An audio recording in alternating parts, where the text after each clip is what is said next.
Bienvenidos al módulo número 2 del Diplomado de Cuidados Intensivos. Yo soy el doctor Juan Rodríguez, voy a estar acompañándolos durante este módulo, seré su tutor y espero que podamos reforzar los conocimientos y aprender muchas cosas nuevas. Durante este módulo vamos a hablar de dos cosas importantes, dos motivos frecuentes de ingreso a la unidad de cuidado intensivo, como es el infarto o pues el síndrome coronario agudo y el ACV. Y hablaremos también de dos cosas importantes que se realizan con frecuencia dentro de las unidades de cuidado intensivos, como es la reanimación, tanto básica y avanzada. El día de hoy entonces iniciaremos con esta clase de reanimación básica. El objetivo que nosotros pretendemos el día de hoy es que ustedes aprendan a reconocer a los pacientes con parada cardiorrespiratoria, porque aprender a identificarlos de manera oportuna nos ayuda a activar de manera eficaz los sistemas de respuesta de emergencia. Esto lleva o tiene como ventaja en el paciente que aumenta su tasa de sobrevida. Entonces, por eso la recomendación desde el 2015 de la AJA es que aprendamos a reconocer a los pacientes en paro cardiorrespiratorio para asimismo identificar y realizar de manera precoz la activación al sistema de emergencias. Antes de iniciar un poco con el tema, quiero hacerle 3 recomendaciones básicas y que son de vital importancia en sus escenarios de práctica clínica. 3 recomendaciones que, si bien suenan a veces un poco lógicas, son las 3 recomendaciones que se ha demostrado que más olvidan los profesionales de la salud. Entonces, como primera recomendación, quiero mostrarles que no pueden olvidar sus elementos de protección personal, guantes, tapabocas, etc. Y dependiendo a qué tipo de paciente nos enfrentamos, pues habrán también elementos de protección personal como N95 o bata, antifluidos, etc. Pero sí es importante que recuerden ustedes que pues durante la escuela de medicina todos nos enseñan que todo paciente es altamente infectado hasta que no se compruebe lo contrario. Entonces, por eso no olviden siempre, para realizar cualquier tipo de procedimiento, utilicen sus elementos de protección personal. La segunda recomendación que les quiero hacer es esta: seguridad propia para el reanimador. Si bien dentro de los ámbitos intrahospitalarios la seguridad es un poco fácil de tener, en los ámbitos extrahospitalarios no es tan fácil el aseguramiento de la cena. Es por eso que si ustedes están en un ámbito extrahospitalario, antes de darle ayuda a un paciente o brindar una RCP, primero verifiquen que el espacio o que el área sea segura para ustedes como reanimadores. Y la tercera recomendación que les quiero hacer es decirles: miren, ustedes no están solos.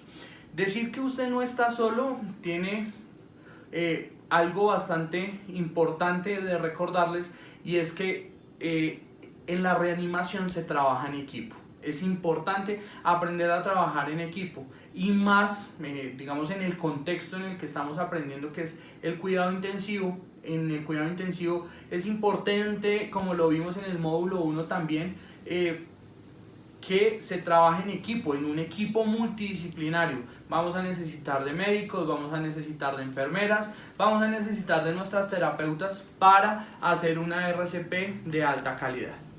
Entonces, entrando en detalle, en el 2015 la Sociedad Americana del Corazón hace un cambio en comparación a la guía del 2010. En el 2015 la guía nos propone 2 cadenas de supervivencia: una cadena de supervivencia intrahospitalaria y una cadena de supervivencia extrahospitalaria. Revisemos entonces esta primera cadena, que es la cadena de supervivencia intrahospitalaria. Las 2 cadenas tienen 5 eslabones, importante que sepamos que tienen 5 eslabones. Y vamos a mirar entonces eslabón por eslabón, y así vamos a identificar qué cosas debo hacer yo en ese eslabón puntual de la cadena de supervivencia. Como ya vimos, entonces vamos a hablar de la cadena de supervivencia intrahospitalaria. 5 eslabones. Primer eslabón, vigilancia y prevención. Aquí nos recomiendan, o la recomendación para todos, es todos los sistemas de vigilancia y todos los sistemas de prevención que tengamos para nuestro paciente. Entonces, si bien en las unidades de cuidado intensivo los sistemas de vigilancia son bastante estrictos, recuerden que como vimos en el módulo 1, las unidades, una de las características es que el monitoreo es estricto y es continuo. 24/7 el paciente lo estamos monitoreando. Pero sí es importante entonces que tengamos en cuenta todos los mecanismos de prevención. ¿Cuáles son los mecanismos de prevención? Y pasan en el contexto colombiano, pasan en nuestros hospitales. ¿De acuerdo? Primero, tengamos todos los equipos listos. DEA, cargado, laringo con pilas, hojas de laringo de diferentes tamaños, hojas rectas, hojas curvas. Tengamos los medicamentos en el carro de paro listos, con el INVIMA al día, con las fechas de vencimiento al día. Esto, porque vuelvo y digo, pasa y nos pasa en la experiencia del contexto colombiano, laringo sin pilas, y esto atrasa la reanimación y esto le quita calidad a la reanimación. Entonces, por eso es importante que hagamos la tarea de tener todos los mecanismos de prevención listos. ¿Qué otros mecanismos de vigilancia tenemos? Bueno, ya mencionamos que la monitorización continua durante las unidades de cuidado intensivo. Sí, fuera de la unidad de cuidado intensivo hay otros mecanismos de vigilancia. Enfermería, rondas de enfermería cada 2, cada 3 horas, dependiendo del estado del paciente. Acompañamiento permanente para los pacientes que son mayores de 65 años. O si el estado del paciente amerita el acompañante permanente o el servicio de enfermería 24 horas. En el eslabón número 2 entonces tenemos el reconocimiento del sistema de emergencia y la activación del sistema de emergencia. Aquí no profundizamos mucho porque digamos que la invitación que hace la AJA y que yo se las transmito es a conocer los protocolos internos de las instituciones donde laboramos. Si bien la reanimación toda se basa en el algoritmo propuesto por la Sociedad Americana del Corazón, es importante saber cómo se maneja o cómo se aplica ese algoritmo dentro de la institución para la que yo trabajo. Entonces, la tarea que les dejo es, vamos a buscar el protocolo de reanimación en la institución o en la unidad de cuidado intensivo o en el servicio donde ustedes trabajan, y pues vamos a revisar ese protocolo. El tercer punto del eslabón de la cadena de supervivencia intrahospitalaria es la RCP de alta calidad. Entonces, ustedes se preguntarán, ¿qué es una RCP de alta calidad? ¿Hay una RCP que no sea de calidad? Bueno, en el 2015 sale este nuevo término y es RCP de alta calidad. Revisemos entonces qué es una RCP de alta calidad. Mire, 6 cosas importantes que no pueden olvidar y que hacen de la reanimación que sea una reanimación de alta calidad. Primero, iniciar las compresiones al paciente independientemente de la edad. Solamente tenemos actualmente una indicación de no iniciar reanimación, y es que el paciente tenga limitación terapéutica y el desistimiento esté firmado por los familiares. Es la única indicación actualmente de no iniciar reanimación. De lo contrario, debemos iniciar la reanimación. Segunda característica de una reanimación de alta calidad: la frecuencia de reanimación debe ser entre 100 y 120 latidos por minuto. Entonces, eso nos lleva a una tercera característica de reanimación de alta calidad. La reanimación o las compresiones se deben hacer con una profundidad mínima de 5 centímetros, no pasar 6 centímetros, máximo 6 centímetros yo puedo comprimir al paciente. Ahora, ¿qué es importante? Teniendo en cuenta que yo voy a hacer una profundidad de 5, no más de 6 centímetros, yo debo permitir, y con esto hablamos de la cuarta característica, permitir que el tórax reexpanda. Yo permito que el tórax reexpanda entre compresión y compresión. ¿Cuál es la siguiente característica? Siguiente característica es minimicemos el tiempo de interrupciones. El tiempo máximo que yo puedo hacer en una interrupción son 10 segundos. Es decir, yo tengo 10 segundos para intubar al paciente, tengo 10 segundos para cambiar de reanimación y tengo 10 segundos para interrumpir y hacer cualquier otro procedimiento que no sea comprimir. Con eso entonces hablamos de la sexta característica de una reanimación de alta calidad. Ciclos de 30 compresiones por 2 ventilaciones, evitando la ventilación excesiva. Debo hacer entonces 5 ciclos de 30 por 2, ¿sí?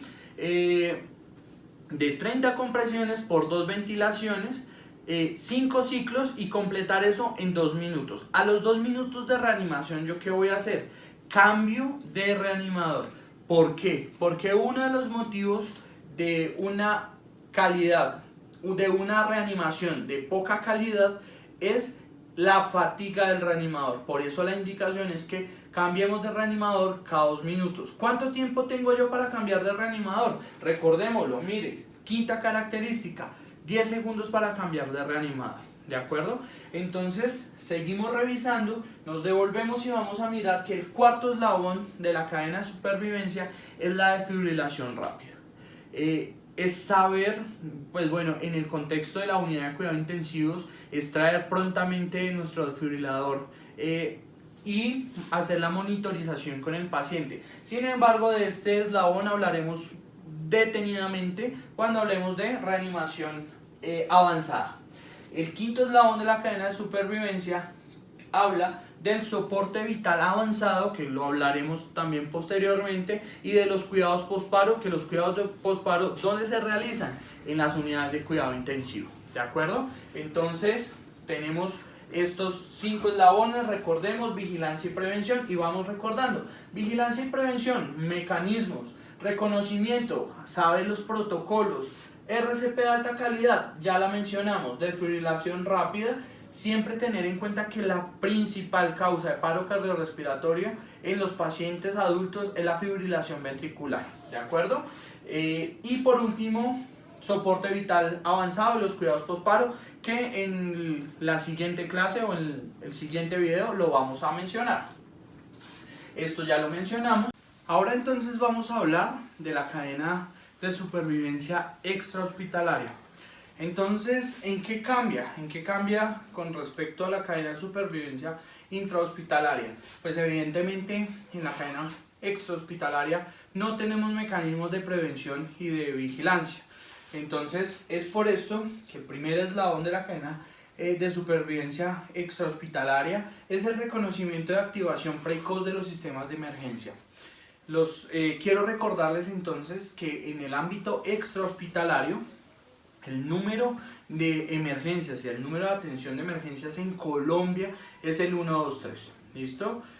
Quizás antes sí, es cierto, teníamos números para las entidades, números diferentes, pero desde unos 10, 15 años para acá tenemos el 123. 123 es porque es fácil de recordar los primeros 3 números de las teclas de los teléfonos, fácil de recordar para los niños, entonces es por esto, ¿de acuerdo? No olviden entonces el 123.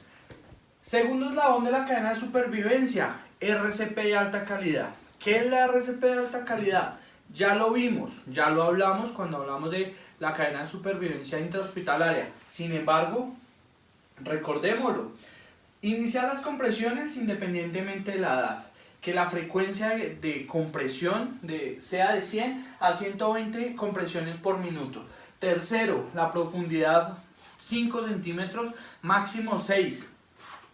Cuarto, permitir que el tórax reexpanda. Quinto, minimizar las interrupciones. Recuerden entonces que el tiempo máximo de interrupción son 10 segundos. ¿Cuánto? 10 segundos.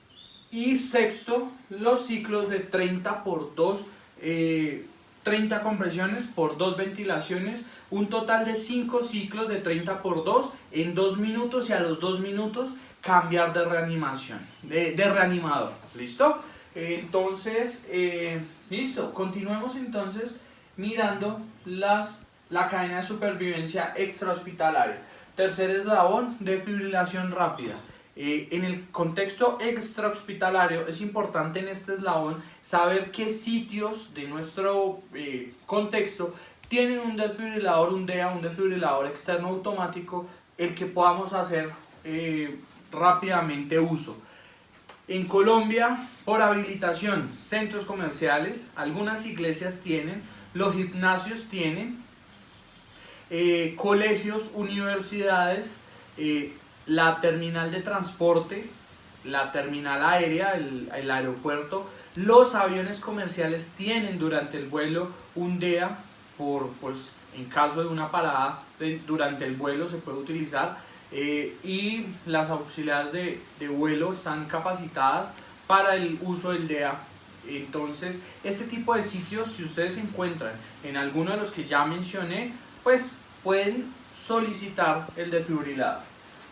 Cuarto eslabón de la cadena de supervivencia, los servicios de emergencia básicos y avanzados, que básicamente acá es esperar las llegadas de las ambulancias, de los sistemas de emergencia, y pues que ellos ya se encarguen del paciente.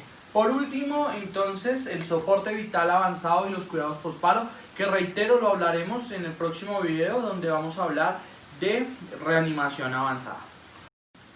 Entonces acá recordemos rápidamente los 5 eslabones. Primer eslabón de la cadena de supervivencia extrahospitalaria, reconocimiento de activación de los sistemas de emergencia, 1, 2, 3, línea nacional de emergencias en Colombia, RCP de alta calidad, ya lo mencionamos, desfibrilación rápida, dos cosas, no olviden entonces los sitios que ya mencionamos que tienen un desfibrilador por habilitación y por reglamentación, y por último, la segunda cosa, no olviden entonces que la principal causa de paro cardiorrespiratoria en el paciente adulto es la fibrilación ventricular.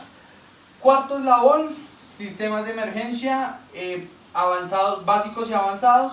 Entonces pues es la atención ya, la atención propiamente dicha prehospitalaria, que es la que tenemos en nuestro país, y lo último son los soportes básicos avanzados y los cuidados postparo. Entonces esto, como ya les mencioné, lo vamos a hablar en el siguiente video.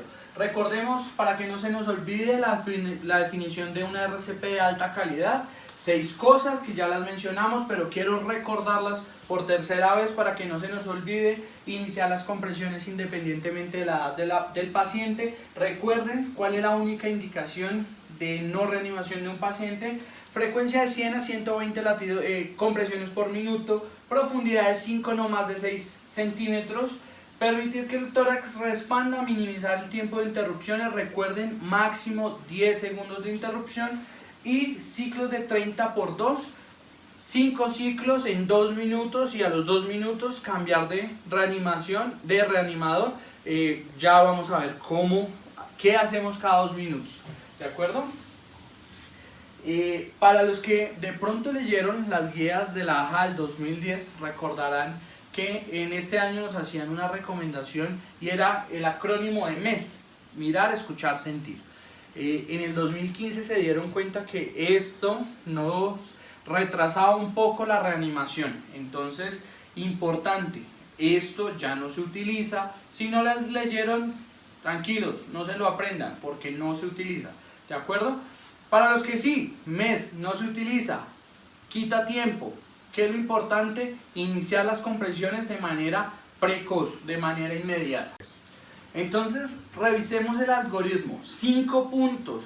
El primer punto del algoritmo, ya lo mencionamos cuando hicimos las recomendaciones básicas. Asegure su escena. Si la escena no es segura, no reanime. Y esta recomendación es sobre todo para las reanimaciones que se realizan en el ámbito extrahospitalario. Sin embargo, en el ámbito intrahospitalario también, si ustedes no tienen todos los elementos de seguridad, ejemplo, un paciente con tuberculosis, si usted no tiene su mascarilla N95, no reanime, no es una escena segura, ¿de acuerdo? Primero está usted antes que realizar una reanimación, pues que el resultado va a ser de pronto una afectación a usted como reanimador. Segunda punto del algoritmo, comprobar si el paciente responde. ¿Cómo se realiza esto? La respuesta del paciente se busca llamando al paciente de manera rápida, tomándolo por los hombros, diciéndole señor, señor, o llamándolo por los hombros, don Juan, don Juan. Si efectivamente el paciente no responde, entonces pasamos al tercer punto del algoritmo. Active el sistema de emergencias. En el ámbito intrahospitalario es activación del código azul. En el ámbito extrahospitalario, llame al 123. ¿De acuerdo? Cuarto punto del algoritmo, secuencia CAB. En el 2010, tal vez ustedes dirán, pero era ABC. No, en el 2010 era ABC. En el 2015 se cambia el algoritmo a CAB. ¿Por qué? Porque nos dimos cuenta o se dieron cuenta que lo que le salvaba la vida al paciente era iniciar las compresiones de manera inmediata. Por eso se hace el ajuste del algoritmo, que ya lo vamos a desglosar un poco. Y por último, desfibrilar al paciente. Entonces, hablemos de la secuencia CAB. La secuencia CAB, por sus siglas, C de circulación, ¿de acuerdo? En la circulación, ¿qué vamos a mirar? Tres cosas: pulso, la técnica de compresiones y comprobar, como ya les mencioné, cada 5 ciclos o cada 2 minutos de reanimación si hay retorno de la circulación espontánea o no. Entonces, el pulso carotídeo, en todos los pacientes se toma el pulso carotídeo porque anatómicamente es el primer pulso, es el primer vaso más cercano al corazón, es el último pulso que se pierde por el gran calibre del vaso. Entonces siempre se toma carotídeo. Técnica de comprimir, voy a dejarles el link del video de la Sociedad Americana del Corazón, de las guías del 2015, en donde nos enseñan cuáles son la técnica de comprimir de manera eficaz. Y por último, compruebe cada 5 ciclos de 30×2 si el paciente responde. ¿Cómo usted verifica eso? Tomando nuevamente el pulso. Si hay pulso, es decir, hay retorno de la circulación espontánea, yo detengo la reanimación porque quiere decir que el paciente está fuera del paro. Si a los 5 ciclos o a los 2 minutos de reanimación no hay pulso, entonces continúa haciendo reanimación. ¿Cuánto tiempo se toma el pulso? El pulso carotídeo se debe tomar mínimo en 5 segundos, máximo 10 segundos, que recuerden que es el tiempo máximo de interrupción permitida. Entonces, mínimo 5 segundos, máximo 10 segundos. Si efectivamente no hay pulso, continúo con 2 minutos más de reanimación. ¿Listo? En la B de buena ventilación en la vía aérea, por su término en inglés, vamos a hacer 2 cosas, y es el aseguramiento de la vía aérea. ¿Cómo? En todos los pacientes, excepto los que tengan trauma cervical o sospecha de trauma cervical o trauma facial, vamos a realizar esta maniobra, que es la extensión de la cabeza y elevación del mentón. En los pacientes que ya mencioné, trauma cervical o sospecha del mismo, fracturas faciales, realizamos subluxación del maxilar inferior. ¿De acuerdo? Los invito entonces para que vean el video que dejamos adjunto, que es el video de la Sociedad Americana del Corazón, en donde nos explica cómo hacer estas 2 maniobras. Tercero, la ventilación, ¿de acuerdo? En la ventilación, bueno, recuerden que ventilación no es con V, pero es por el término en inglés, ¿de acuerdo? Se realiza ventilación de 3 maneras: boca a boca, boca a máscara o con el BBM o mal llamado bambú, ¿de acuerdo? Boca a boca, siempre y cuando tengan la mascarilla facial. Si no la tienen, no hagan ventilación. Recuerden primero su seguridad, ¿de acuerdo? Boca a boca con mascarilla, boca a máscara. Si de pronto antes de tener el BBM nos llega, lo podemos hacer boca a máscara, como lo ven en la imagen, siempre teniendo en cuenta la técnica de la CIE, que reitero, en el video van a ver cómo se hace la técnica de la CIE. Y por último, se puede hacer con el BBM. BBM, ¿qué quiere decir?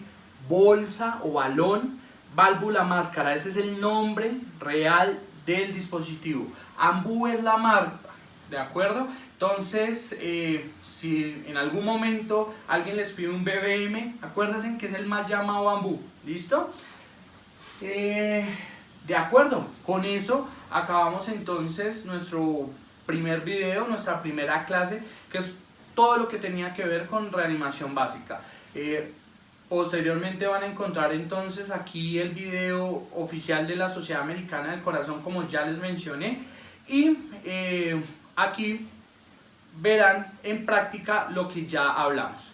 De todos modos, para reforzar y como material de apoyo, por favor lean la guía de reanimación básica de la Sociedad Americana del Corazón, y por favor continúen con los siguientes videos del módulo. Muchas gracias.